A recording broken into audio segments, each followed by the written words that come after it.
도로를 지나는 승용차들 위로 거대한 버스가 움직이기 시작합니다. 2층에 승객이 타고 1층은 터널처럼 뻥 뚫린 이른바 터널 버스입니다. 2010년 도시화가 시작되던 중국에는 새로운 사회 문제가 대두되기 시작했습니다. 바로 차량 유통량이 늘어나며 교통체증 또한 날이 갈수록 심각해지기 시작한 것인데요. 사람들은 날마다 대도시로 몰려들었지만 그 갑작스러운 변화를 도시 인프라가 따라잡을 수 없었던 것이죠. 사람들의 불만이 하늘을 찌르던 그때 한 사람이 해결책이 있다며 당당하게 손을 들었습니다. 그의 이름은 숭 유저우로 1960년대 미국의 건축가인 크레이그 호제츠와 레스터 워커가 제시한 터널 버스를 실제로 제작하겠다고 발표했는데요. 이 터널 버스란 말 그대로 도로 위에 터널을 얹어놓은 모양새의 버스를 뜻했죠. 숭 유저우는 양쪽에 다리를 세우고 그 위에 승객들이 탑승할 수 있는 객체를 올리겠다고 말했습니다. 뚫린 1층으로는 터널처럼 차량이 지나다닐 수 있어 교통체증을 해결할 수 있다고 덧붙였는데요. 그의 주장에 따르면 지하철을 개통하는 비용의 5분의 1 수준만 투자하면 되는 말 그대로 꿈의 기술을 한데 뭉친 것이 바로 터널 버스였죠. 중국에서는 터널 버스가 타임지에도 소개되었다며 대대적인 홍보에 나섰습니다.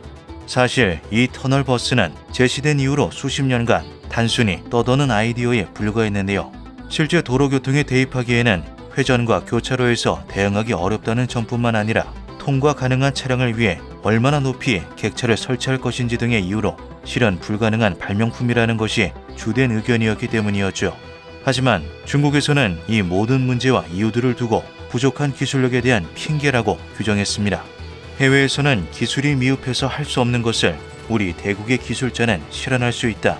중국의 독자 기술로는 모든 문제를 해결할 수 있다. 이런 전폭적인 홍보 속에서 아이디어를 제시한 숭 유저우는 금전적 한계에 부딪혀 있었는데요. 아이디어가 좋다고는 하나 이를 현실에서 구현하기 위해서는 거액의 돈이 필요했죠. 그리고 2015년 마침내 그런 고민을 해결해줄 사업가를 만나게 됩니다. 그의 이름은 바이단칭. 그는 숭 유저우의 아이디어를 사는 특허 양도 계약을 체결해 터널 버스, 일명 바티에를 현실로 꺼내오기 위한 준비를 시작했는데요. 숭 유저우는 이 계약을 통해 샘플 차량이 완성될 때까지 5억 위안을 받는 것으로 합의하였죠.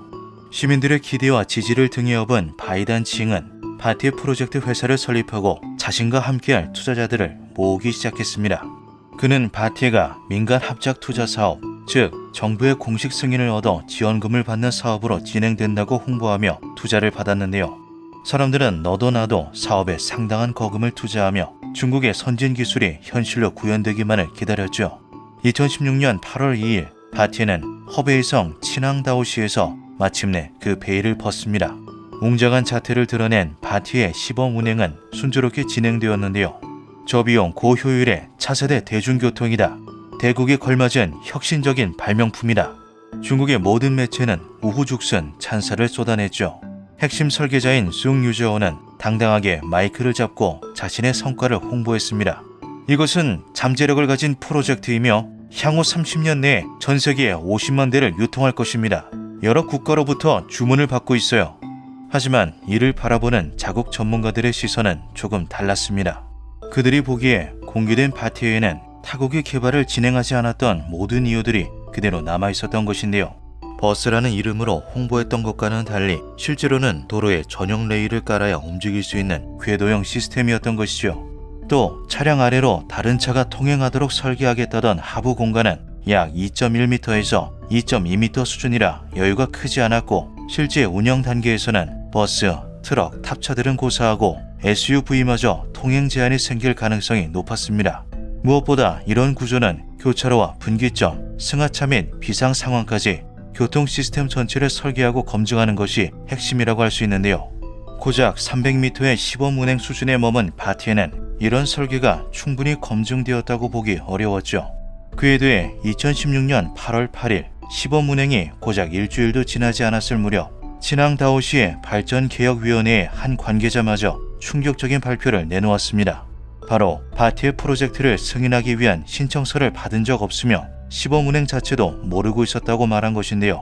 정부가 승인하고 공식적으로 추진하는 사업이라는 바이단칭의 주장 자체가 거짓일지도 모른다는 의견이 조금씩 현지를 뒤덮기 시작하며 투자자들의 불안함을 증폭시켰죠.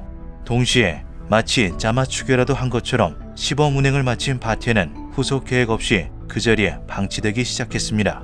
도로를 무단으로 점거한 바티 때문에 피해를 입은 것은 주민들 또한 마찬가지였는데요. 흉물스러운 고물이 한자리에 그대로 머무는 바람에 근처 주민들의 생계인 가게의 매출마저 위협하기 시작했던 것이죠. 지자체에서는 도로를 정상화하기 위해 2017년 바티를 철거해버렸습니다. 하지만 이런 순간에까지 바이단층과 회사 관계자들은 연락이 닿지 않았는데요. 결국 거액을 투자했던 투자자들은 바이단층과 바티 프로젝트 회사를 사기 혐의로 신고하기에 이르렀죠. 진행된 수사를 통해 밝혀진 사건의 전말은 충격적이었습니다. 이 모든 것은 사실 바이단층이 주도한 대대적인 계획 사기였던 것인데요. 바이단층은 자금 모집을 위해 자신이 직접 설립한 화인카일라이라는 이름의 플랫폼을 이용해 투자금을 모았죠. 그는 바티가 정부 추진 프로젝트라고 내세워 신뢰를 얻은 뒤 초기 가입금 100만 위안을 지불하면 연 12%에서 16%의 고수익을 약속하겠다고 주장했습니다. 투자자들은 그의 말을 믿고 너도 나도 거액을 쏟아부었던 것이죠. 2017년 6월 중국 공안은 바이단층을 포함한 관계자들을 전원 체포합니다. 그로부터 약 2년이 지난 2019년 8월 재판이 진행되었는데요. 법원은 주범인 바이단층에게는 무기징역을, 혐의에 연루된 나머지 33인에게는 3년에서 10년 사이의 징역을 선고했죠. 재판을 통해 밝혀진 모금액은 95억 위안이었지만 이미 사용되어 반환되지 못한 금액은 무려 48억 위안에 달했습니다. 한편 아이디어의 소유자였던 숭유저우는 어떠한 처벌도 받지 않았는데요. 법원에서는 그가 직접적으로 사기에 가담하지 않았다고 보았던 것이죠. 하지만 대중들은 진실을 알고 있는 그는 연일 보도되는 바티의 찬사에도 불구하고 아무런 대응을 하지 않았다. 이건 그 자체로 사기에 가담했다는 증거다라고 주장하며 분노했습니다. 그럼에도 불구하고 숭유저우는 자신 또한 피해자라는 입장을 고수했는데요. 그는 자신이 특허를 넘긴 비용을 지불받지 못했다며 자신 또한 돈을 잃은 셈이라고 밝혔죠. 결국 중국이 주장한 독자 개발 가능한 구매 기술은 거대한 사기로 막을 내리고 말았습니다. 중국에서는 여전히 이와 비슷한 사기가 판을 치고 있는데요. 최근에는 중국 독자 개발 AI 딥시크의 인기를 이용해 가짜 사원증을 만들어 지분 투자를 명목으로 돈을 요구하는 사례까지 발생하고 있다고 하죠. 딥시크 측에서는 이런 사기 행각에 대해 2025년 9월 17일 지분 투자를 명목으로 돈을 요구하는 일은 사기인이 속지 말 것이라는 경고를 내놓기도 했습니다. 이런 사기가 반복되는 이유는 중국의 자본은 중앙정부의 통제 아래 있기 때문인데요. 중국 국민들은 해외로 돈을 크게 이동시키거나 분산 투자하기 어렵고 부동산 시장의 부진으로 인해 마땅한 대체 수익처를 찾기를 원하죠. 게다가 개인이 은행에서 외화를 바꾸거나 정산할 때 연간 5만 달러 상당의 한도가 존재하는 등의 제약 때문에 자금의 이동 또한 쉽지 않습니다. 이러한 이유 때문에 투자자들은 고수익이라는 단어에 쉽게 넘어가곤 하는데요. 땅이 넓고 인구가 많은 만큼 기상천외한 수의 사기 행각들이 미처 제도가 확립되기도 전에 우후죽순 쏟아지는 것 또한 문제의 원인으로 꼽히고 있죠. 중국의 속담에는 하나는 때리기를 원했고 하나는 맞길 원했다라는 표현이 있습니다. 자업자득을 뜻하는 이 속담은 피해자들이 고수익에 눈이 멀어 위험천만한 투자를 스스로 선택했다며 피해자를 비난하는 의도로 사용되기도 하는데요. 속은 놈이 나쁜 거다라는 인식이 지속되는 한 이런 사기는 가라앉을 일 없어 보이죠. 기묘한 밤이었습니다.